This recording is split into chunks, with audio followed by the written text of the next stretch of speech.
In this segment, we're going to look at using the Create Shapes Freehand tool, which is found here on the left-hand toolbar. But before I get started with that, I think I'm going to use the Edit drop-down menu for Select All, which is Control-A on your keyboard. And once I've selected all of the embroidery, I can just hit Delete on my keyboard, and that basically clears up our workspace of all the shapes that we've been creating so far in the demonstration. Now, I'm going to go ahead and choose the Create Freehand Shape tool. And basically, to use this tool, you would just simply click with your left mouse button, and then clicking and holding, I'm drawing a line pretty much the same as you could with a pencil on a piece of paper. And if I want my shape to be filled in, I need to create a closed shape, which would mean I would need to return sort of the last point to connect up with the first point right there. And when I let go, it fills that shape in.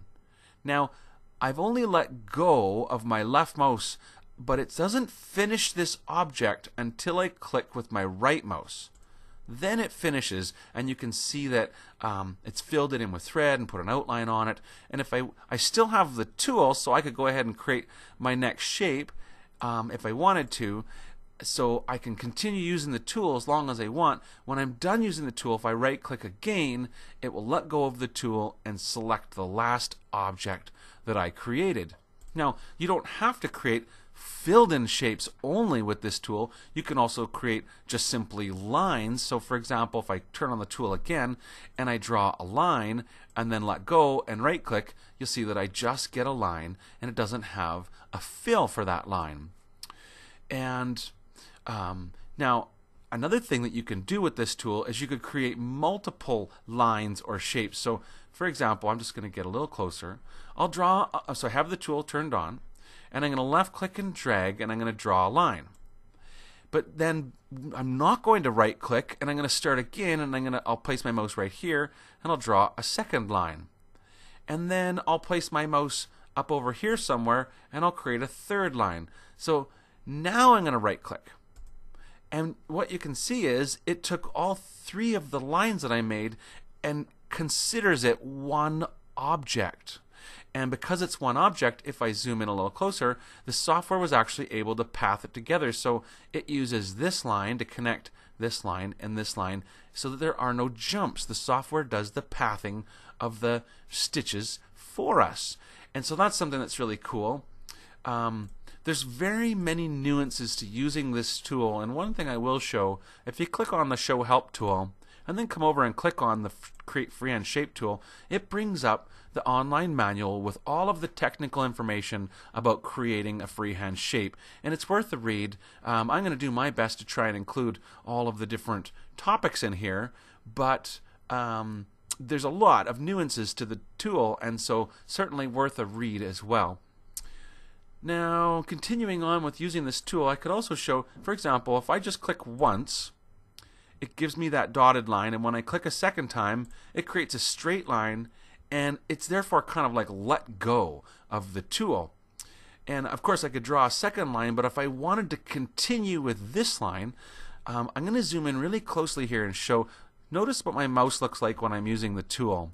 Now, as I move my mouse closer to the ending point of the last line, notice that basically a little white circle shows up over the last point, and the icon of my mouse has changed into what's known as a join icon. And now if I click, you'll see that I've created a second line that's attached to the first line. And so then I could go ahead and I could do exactly the same thing. I could just click.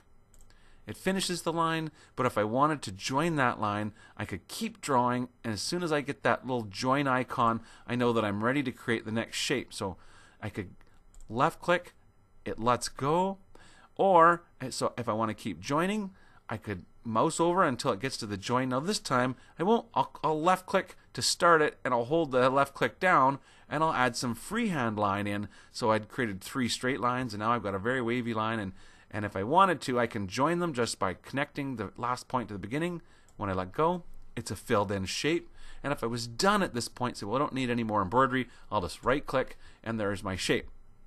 So that's another sort of interesting thing, is you can join lines if you want. Now, also using the freehand tool, what if I draw Maybe I'll just move over to the side, someplace where there's some empty space here. Up here is good. What if I drew sort of an oval shape? Now, I haven't right-clicked, so I've just done one left click, so I'm still using the tool. I'm going to draw, again, another oval inside of the first oval, and I'll join it. And you can see what it does is it actually voids out. So the hole, the shape that I drew on top of this shape creates a hole in the background shape. Now, if I right-click now, you basically get your weave fill and your outline of the shape that I created, but there's a hole in the center. So again, I'll do it again. Left-click, draw some sort of a shape and close it, and then draw a second shape on the inside. And when see, that time I didn't join it, and so therefore it didn't cut a hole out. Now, what would happen if I right-click now? We basically get a fill with a line on top of it because I didn't join those two. And it's possible to join those two at a later time, and I'll come back to that because that's part of the editing nodes topic, which is right here, the edit node shape nodes, and I'll come back to doing some node editing in a moment, but just to try and stick to one thing at a time. So again, choose the tool, draw a shape. If you close it, you get a filled in area. If you draw another shape on the inside and you close that one, it makes a hole. If I right click, it fills it in with thread. Now, just like any object, you can select these objects and decide, well, maybe you don't want an outline on this shape. Maybe you want no outline. Well, then you just simply come over here to your empty thread palette icon and left click on the top side, and that'll get rid of the outline on the object that I have selected right now. So maybe I don't want to fill on this shape, so I can do the same thing. I'll select this shape. I'll leave the outline the way it is, but I'll come to the empty thread color and I'll left click on the bottom side. That gets rid of the fill. So basically that's the freehand drawing tool, and it's very easy to use. So if you're going to draw your own objects using the freehand tool, can be very easy to use. Now, one more thing about using the freehand tool is we do have the ability to smooth, and I noticed in here, if we bring up the show help, it's got a description in here of smoothing out your shapes. So for example, you have the ability to set the smoothness level on a line, and that's going to be found under your tool options. So let's take a look at the tool options for a line. So maybe what I'll do, I'm just going to zoom out and we'll draw a line outside over here. So I'm going to draw a bit of a wavy line, and then right now I'm going to just, before I finish, I'm just going to let go of the tool. I didn't right click yet, so I'm still using this tool, but looking at the tool options, you'll see there's a smoothness level, and it's set at 1. Now if I change that to be, let's say, 5, what it does is it changes the smoothness of my line. So if you're finding that you use this tool and you get some too many nodes or funny shapes, then you can come to your tool options and change your smoothness level to a different number, and then it's going to help smooth out your lines. So that's the create freehand shape tool, and like I said, there's several nuances to using it, and so you may want to give a good read over that. But it's certainly a very important tool when it comes down to creating your own designs, and like I said, a little bit of practice goes a long way. So if you wanted to have, you can have multiple holes, by the way. I'll create 1, 2 holes. That one didn't quite get a hole, but maybe I want to have another hole inside. And when I right click, that's when it finally finishes off the shape. And if I right click again, it lets go of the tool and selects the object for us to then edit the object properties or the tool options for that object. So that's a little bit more about creating freehand shapes, and now we'll move on to doing Bezier shapes.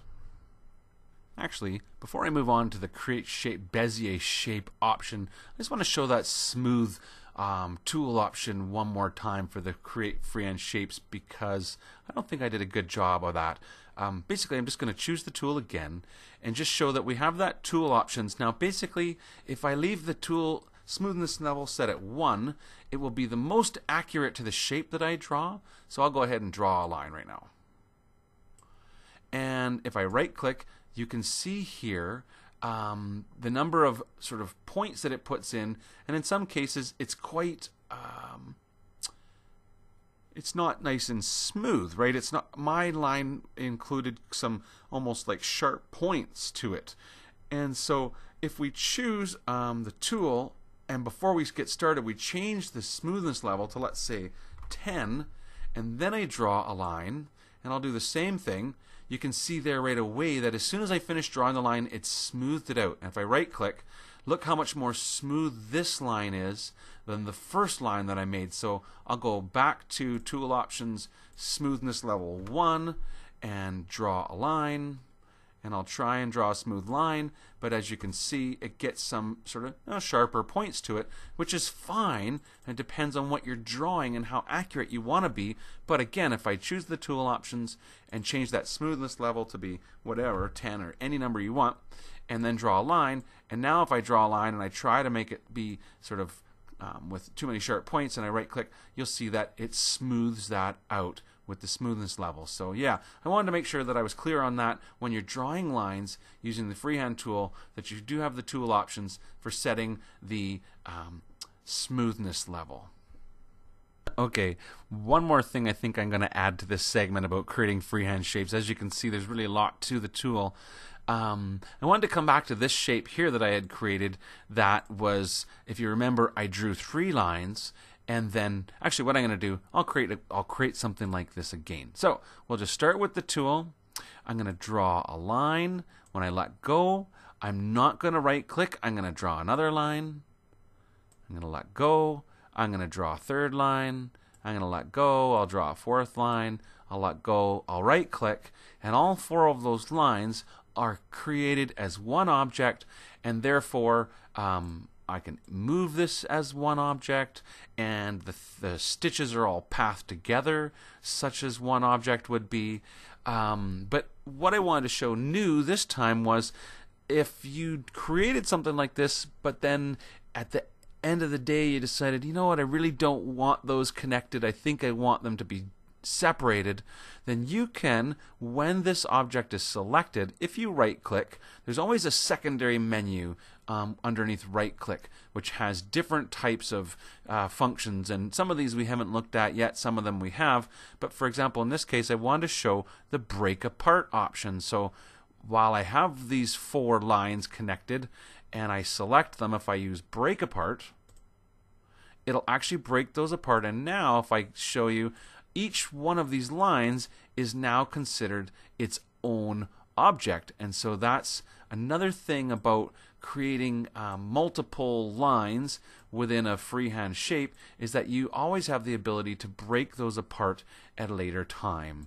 So yeah, I thought that was worthwhile to show how I could use that break apart, and sort of conversely I could also use combine. So here I've selected 1, 2 of those 4 lines, and now I'm going to simply combine those 2 lines, but I'm not going to, this one is not joined, but perhaps we would like to select this one and this one. So to select 2 lines, well, I could hold my control key down and select the 2nd line to get these 2 lines, or if you remember, I could use the lasso select tool and I could draw a shape around just those 2 lines, and when I'm done I have these 2 selected, and again I could go to the right click and then combine, which makes them be a single object. So what I did was I had 4 lines that were one object, I broke them all apart, and then I put 2 of them back together and made 2 objects out of that. So yeah, I think that's going to be enough